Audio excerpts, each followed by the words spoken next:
Pregame conversation brought to you by North Coast Electric. Knight Jarecki here with head coach Alan Embree. Alan, this past week, it was the spring training, you could say, with the non-league games coming. How did you feel that spring training kind of went in this midseason non-league matchups?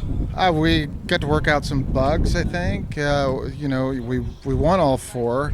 I'd say that that Sockeyes team we played was probably about the third best team we've played this year. So I think it was a good test for everybody, and just making sure you preserve the arms and be ready to go for the start of this, what I call the second half, is important. And I think we came out healthy and we got some stuff done we needed to. 12-15 in the first half. Second half of the season starts right now, and that means that you get a brand new start in terms of your race for the playoffs. How do you feel like your team is at this point in the season compared to the start of the season? I think we're much more prepared for the start of the second half. We have the bodies in. They've been together for a little bit, and they know what to expect from me. So hopefully we only go up from here. You're playing Corvallis here tonight. Corvallis, the first time through, you won the series against Corvallis and then were swept in the second half of that 6-game week.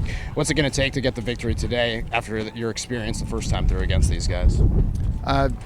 Mistake-free baseball. It's that you look in all those games we played, and we won a series, they won a series, and I think you could point out the mistake in each game that cost the other team, or what we put the pressure on them in the games that we won, and they put the pressure on us in the games that they won. It's pretty simple.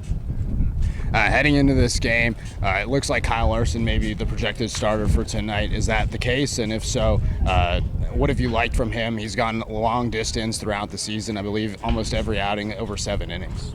He's not afraid of contact. He attacks the strike zone, and it's one of those things where when you have him on the lineup card, you just project 7 innings.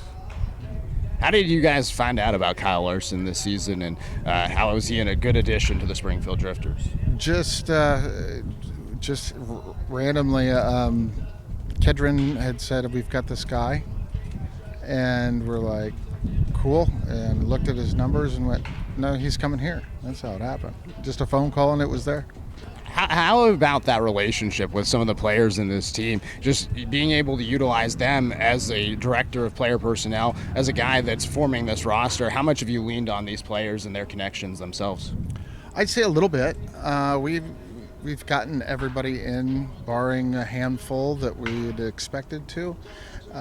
But then the word of mouth, you're just looking to strengthen your roster at any point. And if I didn't use the kids as a tool, I'd be doing a disservice to the programs. So I think anytime a kid has something, you want to listen to it. And if it works, it works. If it doesn't, we move on. Off day yesterday, how does that change things heading into the Sunday game? Oh, I don't think it changes. I think it's the weather more than anything, the later start. I just think that it's get your mind right and ready to play baseball. You had the later start in the last 2 games against the Sockeyes. How did you think the team handled that later start? We started out a little slow, so I'm hoping that we're more prepared for it with an off day and knowing what's going on. It's from the first inning on, not maybe the 4th inning on. I'd like to see that a little bit more.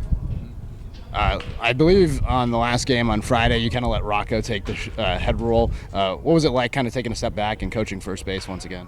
Oh, I enjoy that. That's fun.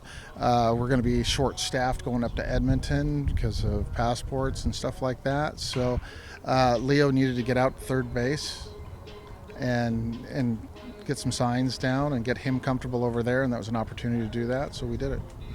How do you think Leo's done in his first season as assistant coach? Kind of got thrusted into a bigger role with Tommy leaving, but he's kind of taken on a bigger role. How have you assessed how he's done as an assistant coach?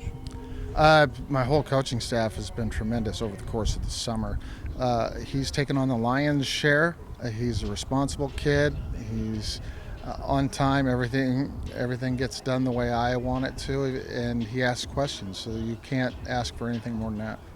Lastly, heading into the second half of the season, what's your message to this team to try to get things going for the second half and, get the first playoff berth in Springfield Drifters history?